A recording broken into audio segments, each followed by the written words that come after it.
We've been missing you. Do you want to find the witch friends you've been missing? Do you want to participate in these conversations live? And do you want to support the work of recovering a true history of feminist ideas about magic? Do you want to hang out? Do you want an invite to Zoom together with Amy and myself every new moon, along with our hilarious, diverse, wise, queer, creative, anti-racist, science, and awe-loving coven? You must join the Missing Witches Patreon. It's pay what you can, and we can't wait to meet you there. Patreon.com/missingwitches. You aren't being a proper woman, therefore you must be a witch. Be a witch. Be a witch. Be a witch. Be a witch. Be a witch. You must be a witch. I did an episode about Hildegard of Bingen last season. That's awesome. And I still feel like it's endless, the amount to learn about her and from her. Oh, totally. I feel like I've just skimmed the surface, and I've been like writing and researching about her for like 7 years. And I'm like, anything. I'm like, wow, there's always more coming up. There's so much. Hi, other folks who may waft in. Gorgeous ghosts that you are, you're always welcome, and we're always electrified to have you amongst us, making our questions better, making our cauldron richer, our vibe bigger. Welcome to the Missing Witches podcast. Welcome snowstorms, welcome cedar groves, welcome 3-year-olds stomping upstairs in oversized high heels. Welcome whoever your guests and company are today, and whatever weights you're carrying, sorrows you're carrying, joys and delights, they're all welcome in this circle we make in the dark between our ears. I'm so excited this gray afternoon north of Montreal because I'm sitting down with Rebecca Beyer, and I'm so excited. I'm so excited to talk about Hildegard of Bingen. I'm so excited to talk about wildcrafting and ethnobotany and why it matters and how we can do it. She wrote the book on wild witchcraft. You can follow her work online in so many different places that we will link to you in the show notes for this. And I'm just excited. I love seeing someone who walks that academic line with witchcraft and folk stories and folk ways. I'm just really excited to meet you. Thank you so much for being here. Oh, no problem. Thanks for having me. Yeah, it's a pleasure. How are you? Are you okay? I'm really good. I'm really great. I feel like some guilt saying that, I guess, because a lot of people are not doing good right now. But personally, I'm doing really well. Thank you. How are you? Yeah, it's heavy. I'm a little heavy today. Sorry. Well, you can borrow some of my lightness to help you feel more regulated. Yeah, thanks. No Thanks. problem. I'll take it. It's funny, we're going to talk about potions and medicines and poisons. It's something I've been thinking a lot about. I'm writing a bit about it, and my daughter has a real severe anaphylactic allergy and just went into shock again like 2 nights ago. So I'm just sort of shook, and yeah, That's a lot. Yeah. Just wrapping my head around it all. Can you talk a little bit about that thing? You know, I know you've written about it, that the portion makes the poison, about that, getting to know that spectrum for each of us and what that's like. The saying, the dose makes the poison. Yeah, that's one I really love. And I sometimes can remember the Latin for that term, but I right now, of course, cannot. And as an herbalist, I think the place where, it's kind of like, even taking an Advil, one Advil will make your headache go away, but 16 Advil will eat your stomach lining. So it's a concept I think we're really familiar with, regardless of whether we're in the plant world or not. But it becomes such a big and present, like a reminder to just be really clear on what you're taking in and for what reasons and how much and for how long. And I think for any, of our magical or herbal practices, it's a great way to like both physically and metaphysically be present with that. Like if you're reading a ton of crappy, intense, hard, violent news all the time, it might make you feel really crappy. And if you like take a break, maybe every 2 bad stories and read 3 good stories, maybe that would kind of counteract the poison. Versus if you're taking, 1 drop of poke root tincture versus 16 drops, you're going to have a very different experience with these low dose medicinals, whether they're plants or ideas or concepts or feelings. How did you get started on this road? How did you start to have a relationship with plants in this way? Well, I, like every good herbalist, was raised in suburban New Jersey. And I I grew up in a lot of different places. My family moved a ton, but I spent a lot of my years from like 8 to 18 all over the state of New Jersey. And we actually lived rurally for a time there on a farm. And I really fell in love with animals. We raised horses and goats and chickens, ducks and quails. And I watched them eat plants. I fed them plants, but I didn't know what they were eating, and I was curious about it. And I ended up, I've always been a huge nerd, loved medieval history, which led me to, one of our mutual loves, Hildegard von Bingen. And I also love to read about like potions and, fantasy stuff. And I think being a Renaissance fair nerd and also a living history nerd via being a horse girl, I ended up driving horses when I was 19 for a summer at a living history farm in New Jersey called Howell Farm. And I also learned 1890s era gardening. So it was organic gardening techniques. And I got to do everything with hand tools. And I had never been happier in my entire life. I had no TV, no internet. I lived with 2 other young women who also, interestingly enough, were both pagan, which we found out like as we secretly, quietly admitted it to each other. And I was just like, I want to live this way every day. I want to cook with wood. I want to heal with plants. I want to eat from the garden. I want to secure my own meat. Like I want to do it all. So that was kind of through history, through animals, things like that. I love that. I also love the hope that gives to all our fellow suburban New Jerseyites or wherever. People ask me all the time, they're like, oh, you must have been doing this your whole life. You were raised with this. I'm like, no, I only started studying plants when I was 18. So it's like there's no time that's not like too late to start. Yeah. And how do you start? I mean, I live very woods. I live very, very woods. So I could just see the mountains and lakes stretching in the distance. And and still I feel so overwhelmed at the idea of trying to understand the systems and the holobionts that I take up space with, the plants that are around me. It just feels so overwhelming to start a practice. Consuming anything feels dangerous, I guess, in part because of my experiences with my daughter. I want to have those relationships. I sort of sit and pet them and like listen to them and meditate with them. But how do we start? Yeah, I think, I got lucky by working directly with like living, breathing humans who already knew what a lot of plants were. My mentor, I apprenticed with a woman named Natalie Bogwalker, who is a primitive skills and, kind of survival gardening expert in where I live in Western North Carolina. When I first moved here, when I was like 22, I'm 35-ish now. And I now teach with her and for her school that she runs called Wild Abundance. And I have to say, like, people always ask me when I teach a foraging class, they're like, what book should I get to learn foraging? I'm like, don't get any books on foraging. If you do have to get a book, get Sam Thayer's books. They're all excellent. But you really want to meet plants with somebody who is a trustworthy, preferably someone who's patient, who can help walk you through how to ID a plant in the wild. And then you can learn more about a plant through books. But I really think it's great to find real humans you can go on plant walks with and maybe take a foraging class with, and just do that as often as you can in lots of different seasons. Yeah, there's even video classes, which are like a close second because you can see. Just photos can be deceiving. It's like getting, catfished on online dating. You never know really what you're looking at. Totally. Totally. And the names vary so much, the names in lore. I was just reading on your blog and I was so delighted because I think the second piece I stumbled on was about a plant that I think you call life everlasting, and here we call pearly everlasting. Yeah, they call it pearly everlasting here as well. Do they? Rabbit tobacco, napsifolium. Yeah. Tobacco. Yeah. And my only relationship with it is it smells lovely, and my daughter likes to yell the name.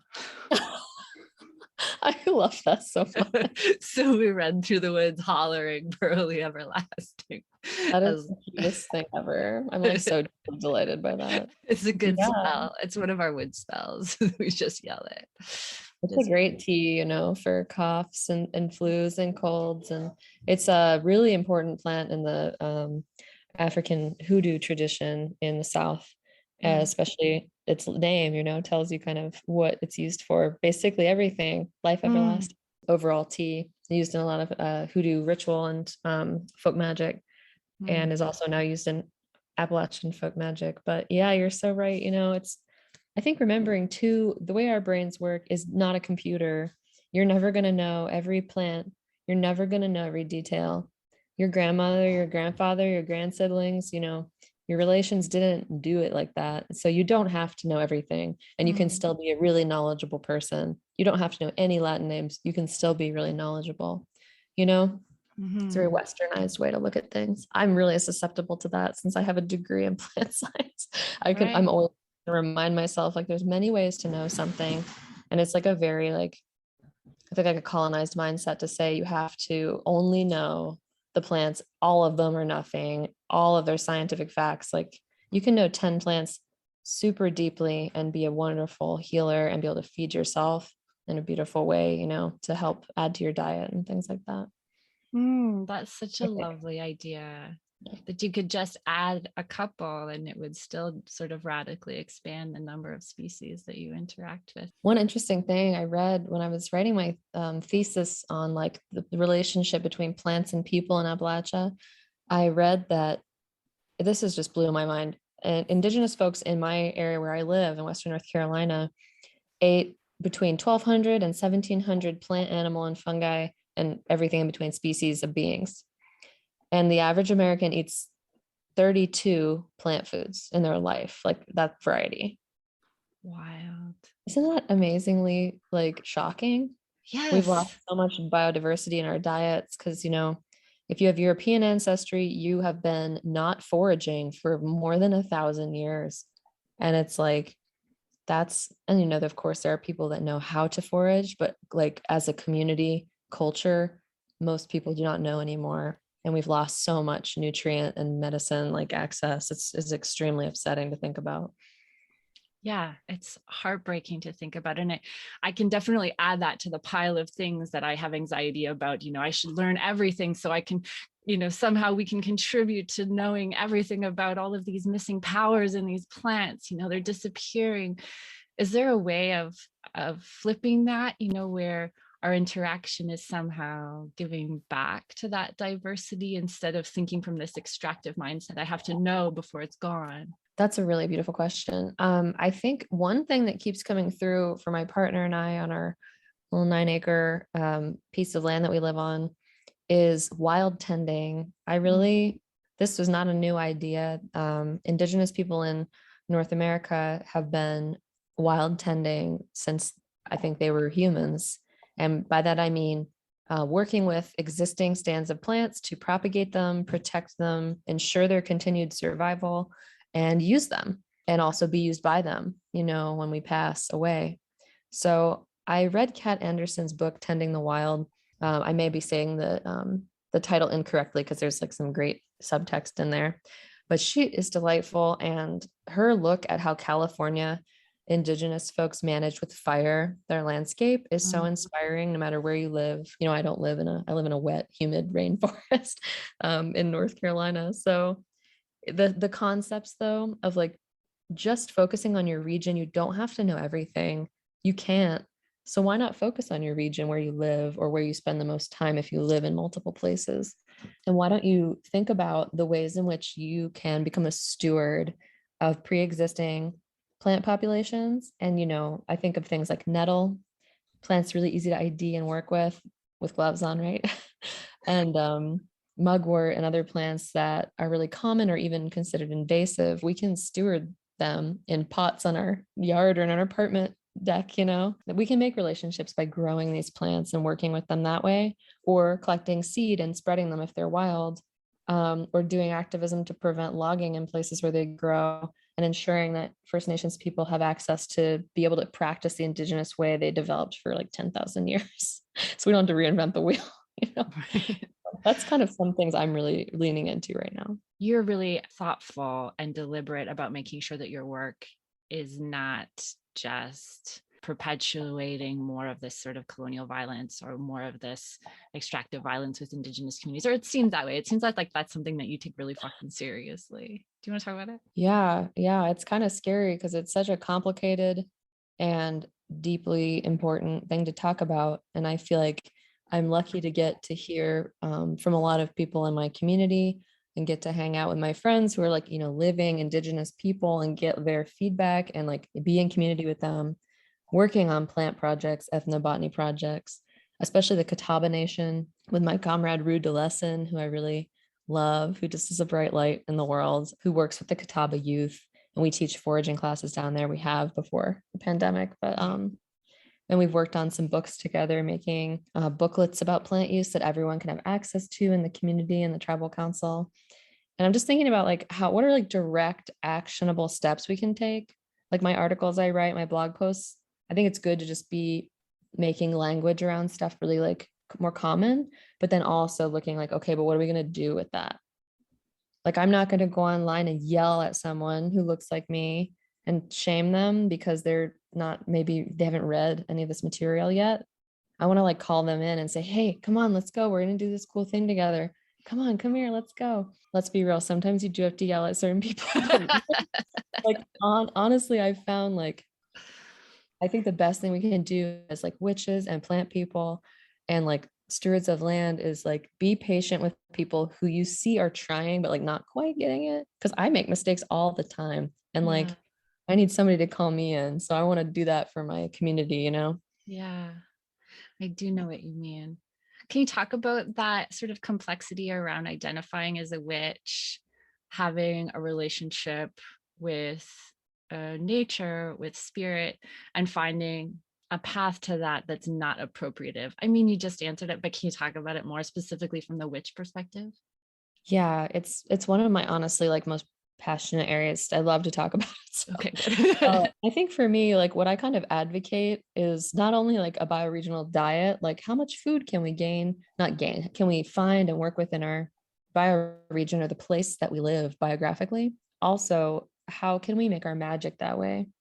I wrote a blog post a couple of years ago called like the terroir or the terroir. I don't know how to speak French, so I'm so sorry. I need help. Terroir? Yeah, wow, yeah. The terroir of magic. Like, what does magic look Yeah. like where you live? And I think, because like I have no indigenous blood other than from my like way extinct European ancestors in Ireland and Germany. It's hard when you live somewhere that you are not from historically, not just because of the like complex relationships it makes with people around you who are from here, the First Nations, but because you kind of feel homeless in a way spiritually. And so I think there's two things. One is I think it's really important to have relationships with the beings that are just around you. And I think seeking gently relationship with them, if they want relationship with you, is really important. And two is definitely seek relationships with people who live around you, who are living humans, who are part of those communities, if they want to be in relationship with you. And, to what extent that is something that is interesting to them. So for me, that looks like teaching free or, discounted foraging classes or just making things more accessible. And whatever your unique gifts are, that can apply to anything. And then two is if, I study English and Irish and also German nations of folk magic. And I know I can't just take Irish identity and say, I'm Irish, because I'm not. If I went to Ireland, I wouldn't probably understand certain grannies and like be able to even understand their accents. Like I wouldn't even be able to speak the same language. I don't speak Irish. I'd like to learn, It's great to draw from your folk tradition of what your ancestors did, but you don't have to worry about being like, I'm a perfectly formed Irish human, because you're not. You probably have like 8 different, like me, you have 8 different kind of similar, but also very different cultural backgrounds. And so taking inspiration from the historical context of like the folk magic and rituals of your ancestors, the place that you actually live and directly interface with, and your own unique gnosis. And I think that is what builds a like bioregional witchcraft practice that can help address cultural appropriation. It's almost like studying our own folk ways, but then writing our own mythologies to have an access to some kind of personal power. Yeah, and I think folk magic is really the gateway to that, because folk magic is not such a strict system that parts of it need to all be together to be workable and whole.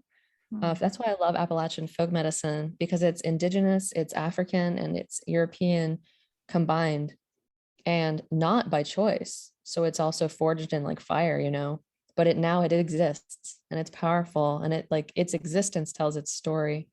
And I think that's really, really why I love it so much, because it is the magic of the land I live on today. And so how did Hildegard find you in all of that? Or how do you find Hildegard in all that? So I think I mentioned one of my gateway drugs to witchcraft was being obsessed with medieval history and fantasy literature as a kid. Love Right? it, yeah. And fairs are like gateway drugs to witchcraft. So here for it. All the way. So good. But I started studying, I actually majored in medieval history in college. But then in my second year, and I went to Bard, which is a small school in like rural upstate New York. And that was also where I like living rurally. I never have lived in a city again since I moved at 18 to rural New York. And I'm almost 35 now. And I think it's just funny. I was like, got the rural bug, you know? But in that time, I was like, I want to live in a different place. Like, I don't like living here. I struggled with a lot of mental health problems, and I was miserable a lot. I was very lonely. But when I met my fellow nerds and people just living their passion in college, I realized not only one, that I wanted to live in community with people because I'm an extrovert and I love people and connecting. And two, I wanted to like live in the Middle Ages. And I was like, I think I can do this if I live on like a commune. And that was like what led me to study medieval herbalism. Anglo-Saxon specifically is my area of study. And I found Hildegard through studying Anglo-Saxon histories a little later. She's born in 1099. Or like she's kind of in the midst of all that stuff. But the leech books that we mostly have access to today are from the 1300s, but they're influenced by her. So she also used a lot of folk magic in her work. She would never have called it that. It would have been very offensive to her, but she couldn't help but be influenced by her community. And I think I just thought she lived as an example of how we can do kind of ancestral reclamation work by looking through the lens that she looked through to see what was really going on that like Christianity had not stamped out yet. So I do a lot of that kind of forensic medieval digging to find pre-Christian tidbits that I want to hold on to. So can you tell us more about that, the traces that you see? This is something I've read in biographies of her, that we can tell from the recipes, from the wisdom that she's offering, that she's talking to a large spectrum of different classes of people. She's talking to fishmongers, she's talking to women healers, she's talking to a lot of different people. But can you give us some examples of what that really looks like? Oh yeah. So I don't know if you've seen, but I just did an online class on her, and it's actually, I'm just going to leave it open because it's been really fun, and you can sign up anytime. It's not a video, and each one has each herb she uses most famously and these kind of magical charms has its own page. So you get to go deep with it. Cool. And my favorite is her use of mandrake. So I think that's a good one to use as her example, because if you say mandrake, most people might know what that is in a very plant illiterate world because of Harry Potter. Yeah, I was like, is that not a fictional thing from Harry Potter? No, so mandrake is one of the original, I would say, like witchy 5 of like poison plants of the Solanaceae family, right? And it's native to the Mediterranean, but Hildegard knew about it in 1090, early 1100s. And she said, if a man can never take any joy in life, and basically describes a person with depression who's just can't get out of bed and is miserable. She says, take a mandrake at dawn and wash it in free flowing spring water, so there's no soil on it, and say to the mandrake, as this soil is cleansed off of me, I can't remember her exact charm, but it's basically down to I was made from clay like Adam and Eve, and this mandrake looks like a person, and I'm washing that primal earth off of it. And so too am I like this mandrake. And then you sleep with the mandrake in your bed and you get all sweaty and suck up the scopolamine and all the yummy chemicals out of the mandrake root, and then you will know gladness again. It's so wild to see that she did that. It's so wild. I'll open it up now. Does anybody want to jump in? I have a question. I thought you might, Sonia Love. Oh my gosh. I saw your face. Hi. Hey y'all. Hildegard is one of my beloveds. And I'm a recovering Catholic. So it's so, and like you said, like it's so complicated because she came to me in a roundabout way that I could write a book about, but she's here, right? And so I read her and I pull and I try to extract, which is the worst word. And maybe that's my problem. And I need to reframe what I'm trying to get from her. But I think I get so bogged down in the trauma of Catholicism and women. And I was raised in a really beautiful community. Like I'm an Irish Catholic. So like and I'm from Nashville, Tennessee, and I'm a 6th generation Irish Catholic. So like I can trace my lineage to like, County Mayo, and they showed up in Nashville in the 1850s. Nobody knows why they were here, but we've just been here. And so it's like been this like we have a good time, but then like they're just screwing women over right and left. But then I am the 4th generation of attending a private Catholic school run by the Dominican sisters who owned their own property. Like they own this. It's not part of the diocese. And all the women in my family have gone to school through them. My mother worked with them for years, worked for them. And as a single parent, like they were so important, these sisters, these nuns, and they taught me so many beautiful things about like women, like running shit. Like I didn't grow up with priests. Like the priest was at church, but like I grew up on the campus every day where these nuns dressed in the black with the white and the full thing were just running the show. They were teaching, they were running the schools. They owned this property, this huge piece of property. They owned 3 schools.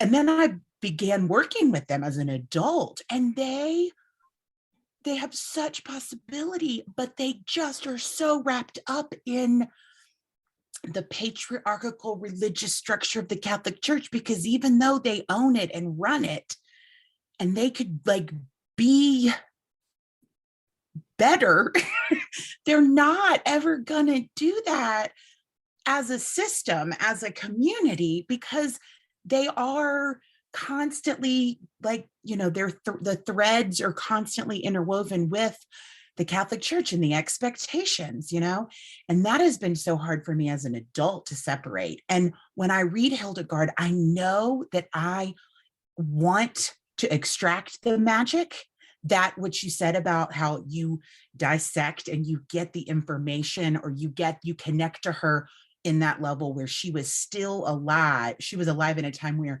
she could pull in those folkways and also twist it. And she would have been so angry if we were calling her a witch. And so when I read it, I see that, and it is so hard for me because I pull that trauma of these women that I have like grown up seeing and honoring, but then also like, what the fuck are y'all doing? Mm-hmm. So excuse my language to the child I just heard in the background. But I don't know where that but anyway, but anyway, that juxtaposition or trying to figure that out. Do you have any advice for me other than me signing up for your class, which which we're all going to do, obviously. But like, and like, do you kind of feel that, or did you feel that, or did that ever kind of come up with you? Because I feel like it's a lot of trauma work that I'm doing to connect to her, but I need to do it. Thank you for sharing that, like really personal and beautiful story. I really appreciate hearing you. For me, I was raised Unitarian Universalist. So I kind of like, I had a Wiccan Sunday school teacher when I was 12, and I kind of I don't have a lot of Christian trauma. So I wish I had more tools, because when I read her, I read it from a like judgmental, like pagan perspective, where I'm like, now Hildegard, that's not very nice, you know?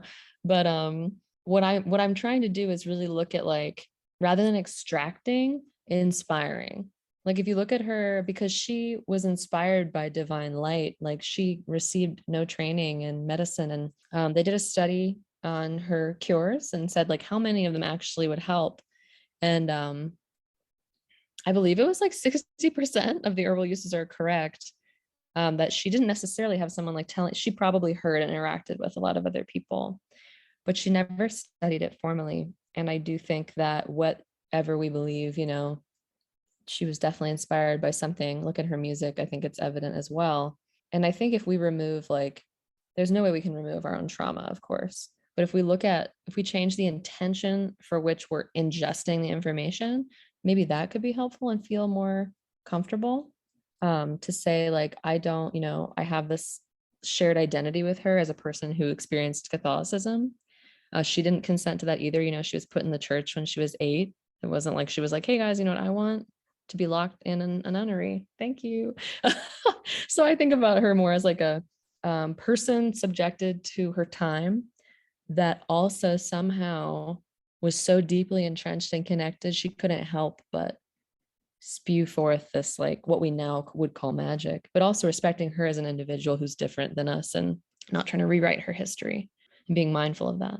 What do you think about Hildegard's relationship with chronic pain, the way she's written about as maybe having experienced migraine, or there's, you know, Oliver Sacks wrote about the descriptions of the phonemes and that her experience of the auras and things as being indicative that maybe she was experiencing migraine, or that she said that she received the spirit only through the pain in her body.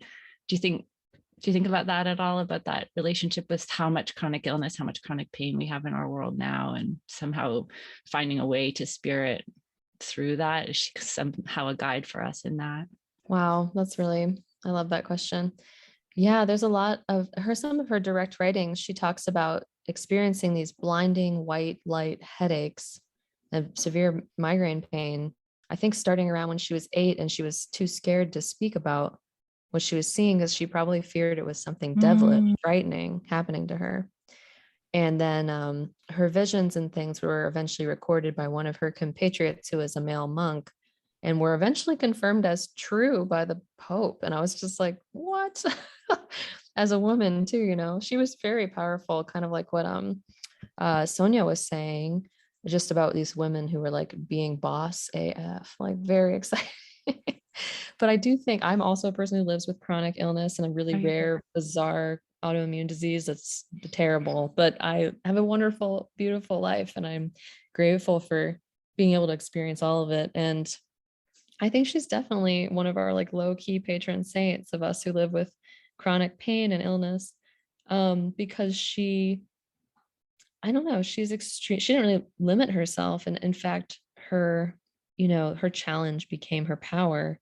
And I don't think that's always possible for all of us in our unique bodies. But I think that if you've faced suffering and pain that is different than your community is facing all the time, it kind of puts you in that like an altered space where maybe different and new nuances and magic will come through.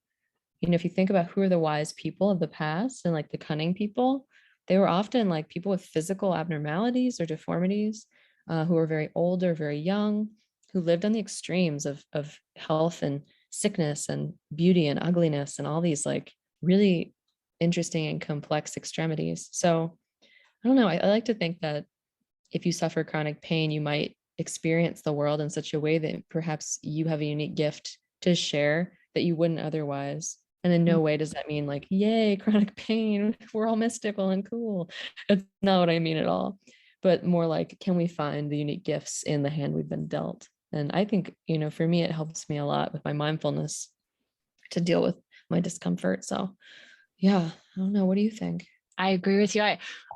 I don't know if you know this writer, Sophie Strand, but I interviewed her. I'll invite you both back for a conversation someday because I'd like to be a fly on the wall of that one. It would be really lovely to hear. But she also experiences chronic illness, chronic pain, and she sort of said offhand, I think a lot of the time when we look closely at the wound we carry, it's the shape of the wound of the land that we're in. Love that. That's So, beautiful. yeah, I'm badly paraphrasing it, but it's such a beautiful idea. And do you think that that kind of gives us a guidance when you're thinking about staying really local with our magic and really local with our plant relationships for making those kind of potions or medicines, or taking guidance from the plants around us to make our magic?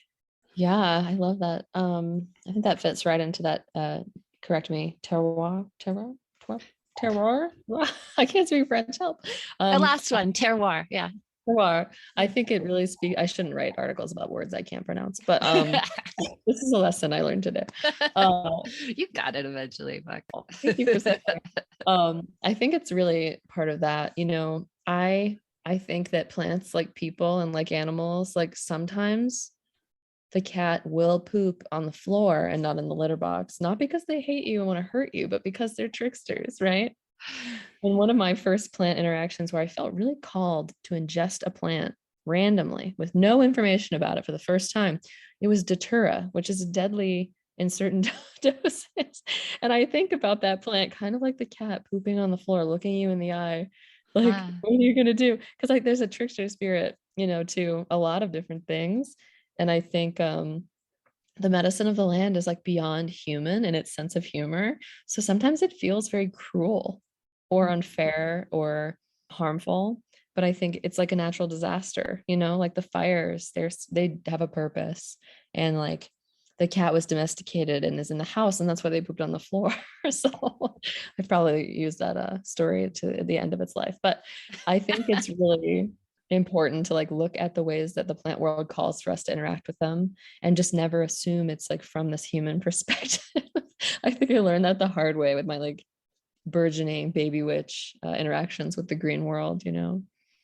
Wow, I think that's such an interesting idea. I mean, really funny, but also so profound that we anthropomorphize or we impose our whole way of thinking onto everything around us all the time, and it's part of what keeps us separate. That's really beautifully said. I think about there was a Roman or Greek deity who was the goddess of acorns and oak trees, which were kind of like one of the first staple foods before agrarian agriculture came in. And then another goddess, I think her name was Dodona, another goddess came in who was the goddess of iron and the plow that cut the earth and the grain. And there was just this big shift in like the wild acorn eating people to the like cultivated sedentary grain eating people, and the way that they worshipped a goddess that wasn't necessarily personified as a force to a person who wore a toga, who held a sickle, who was a person. I always love to think back to those. I don't work with a lot of like deities because I like to think about our first animistic inclination to not give an offering to, Poseidon, but to leave an offering to the ocean, not to the god of the winds, but to the wind itself, because they are beings that we can palpate and experience. I think it's like kind of like a coming home as we like rebuild our animistic connections in our crafting. That's another thing I'm going to take with me that hit me heavy. So what are some ways you give offerings to the beings around you, to the wind itself, or to the cedar grove? I love that. I love that cedar groves. I hear that they're probably really special to you. I love that. I've said it twice. Yeah, I have. I do. They're here. We live in a little mini cedar grove. Our little inlet on our lake is cedar. And I'm slowly starting to understand that that's why the mink lives here and not another part of the lake, because they like the cedar and like that. I'm slowly trying to understand this half-acre relationship that I have and why it's different than the mountain over there, or the trail over there, or that other place we walk. What's special here, and how do I make offerings to this life? Yeah, I think you just ask them what they like. I like to use pendulums a lot in my work. I feel like it's really like a clearer way to communicate with spirits, and I'll make like a little board that you can either do yes, no, up and down is yes, left and right is no, like a head saying no. Or you can use the ones with the letters on them.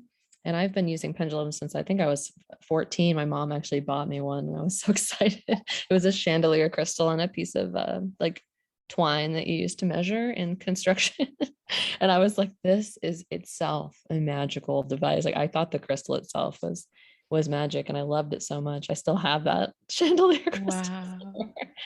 But I usually will go out into a space that I want to petition working with a spirit, and I will basically ask like, hey, is there anybody that wants to hang out? Anyone want to come over for tea? And I might bring out some kind of classic things like meat or alcohol or milk or water or smoke, and see what answer I get. Or I'll even hold the pendulum over different objects and ask if they want them. That's one way. There's so many ways. You might have a divinatory system that you really love, like tarot or dream work, things like that. I think you just ask the question clearly and like listen for an answer, and ask again if you don't hear back, because I don't know, my ears are always really rusty if I'm not doing lots of sitting and listening. So for solstice, well, I have a pendulum that I have had for years that I tucked away, and I found it right before the holidays and was just kind of remembering because I hadn't seen it in years. My 8-year-old Fern came in and she was like, what is that? And she's my little like old soul who teaches me about how to talk. Like I didn't know to talk to plants. And then one day she was like, do not pull that weed. You need to talk to it and make sure it is okay with you pulling it out. And I was like, I am so like, where did you learn that? Wasn't from me. Okay. Listening to you. But anyway, so she loved the pendulum. And so she just kept coming back to it. And like, I would come into the room and she'd be, once I taught her what to do, she'd be asking questions. And so I went and found her one for solstice and she got it and she loves it. It's like, and now hearing you say that, I'm like, oh, and I'm going to go and talk to her about that, because she's always like, I want more information on how I can work this. And I'm like, 8 years old, you can't, it's just beginning. And that's like, it's like the descendant work that we're doing as we're learning these things and like opening ourselves up to all these possibilities. Then we just, allow it, and they want it. These babies, they want it.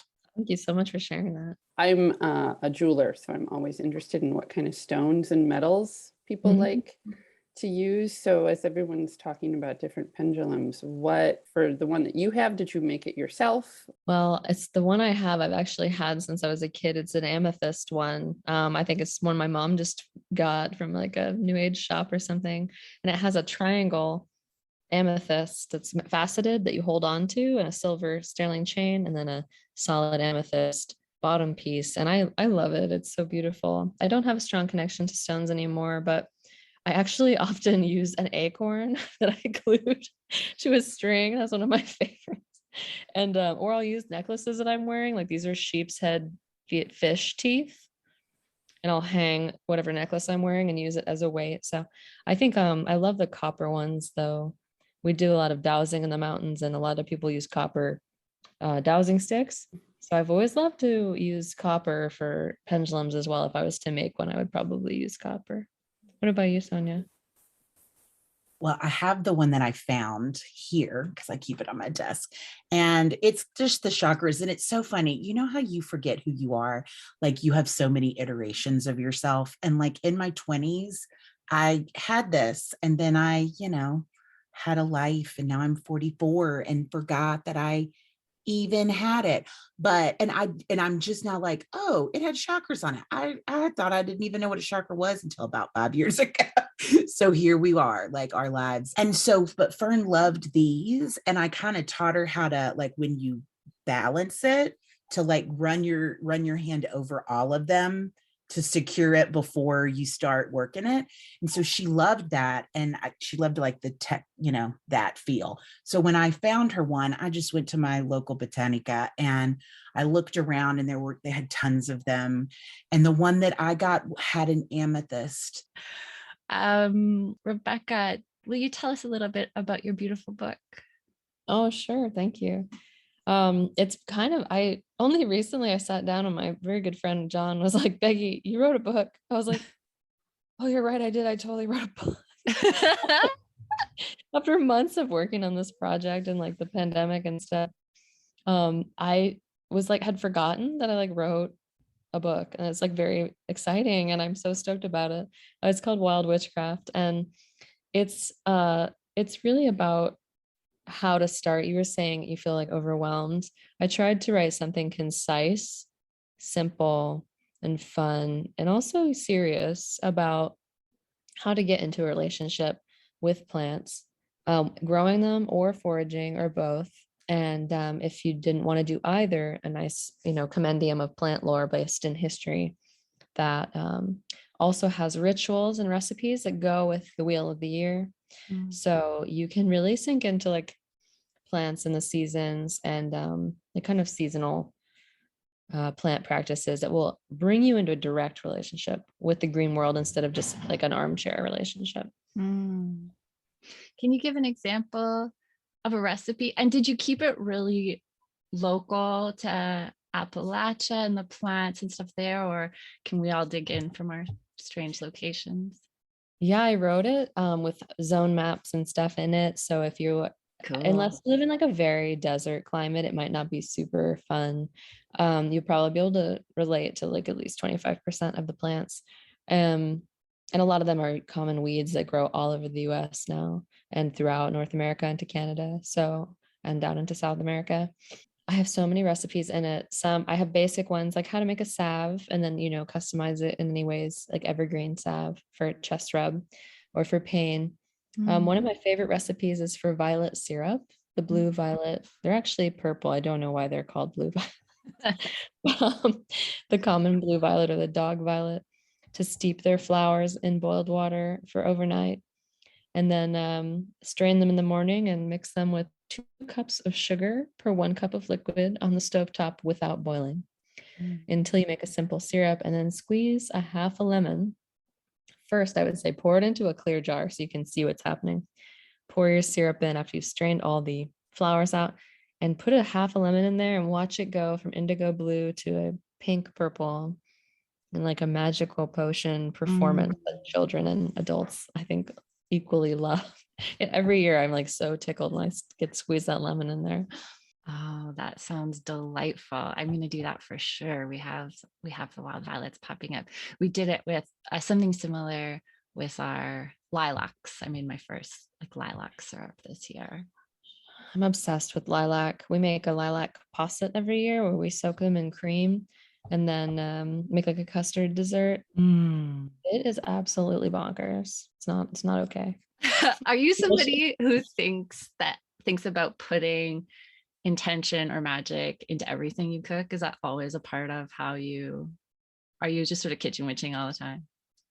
I do cook every day and I love to cook. And we, my partner and I hunt and fish. So we have a lot of like animals we're working with that sometimes I have to like process an entire deer or like a pig or something. Wow. And so sometimes it's like very visceral. Other times it's, I tattoo for a living mostly now, and I get home at midnight often.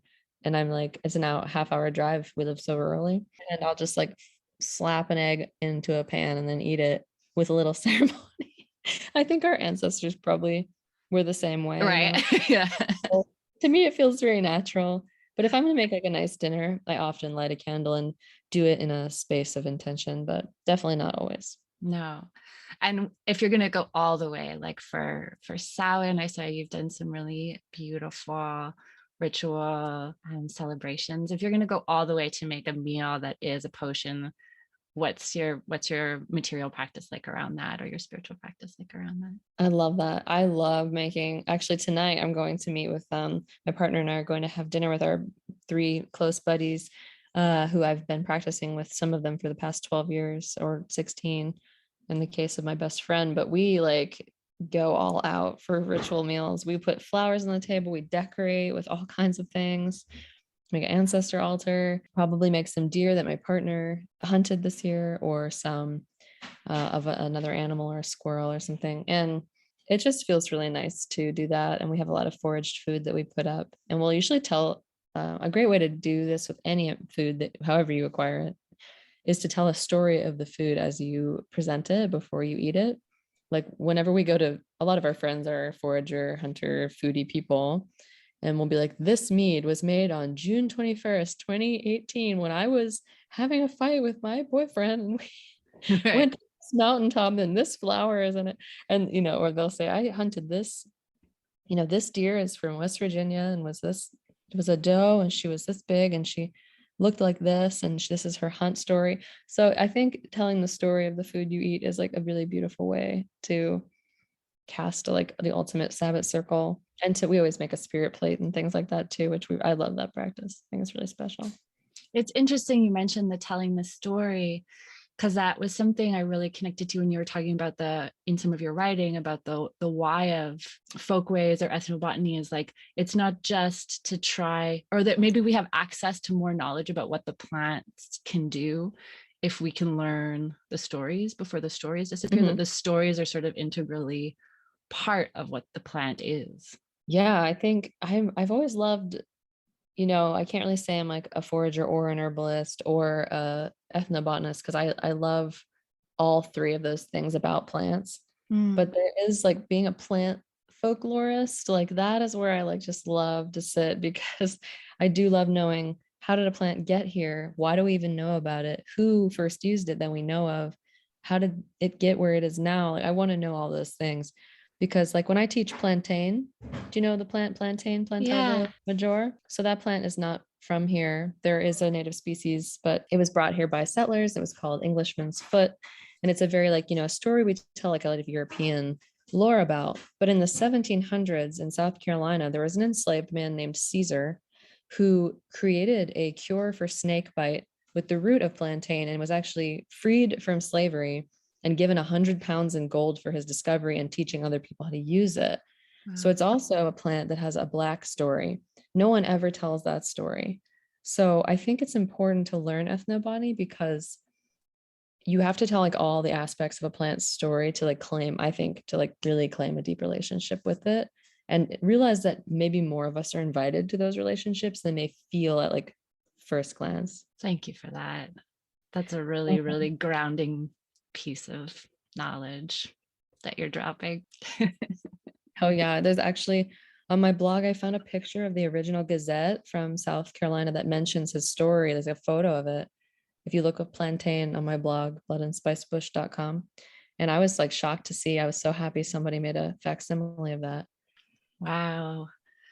Well, we're all going to go dig into bloodandspicebush.com, spend hours on the blog and then the stories there. Yeah, stay in touch.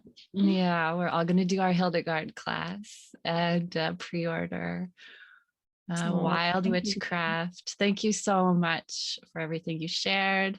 Thank you to, preteen, medieval, New Jersey suburban you, because we fucking love that little witch. Thank you for honoring my wounded child. I appreciate you so much. Yeah, we love her. Thank you for getting us all here. Thank you for your time today. Thank you everyone for being here. It's my pleasure. It's wonderful to meet you. Reach out to me anytime. It's never a bother. Stay warm, be safe, or stay cool, depending on where you are. You must be a witch. The Missing Witches podcast is brought to you by the Missing Witches Coven. Join us right now on patreon.com/missingwitches. Blessed fucking be.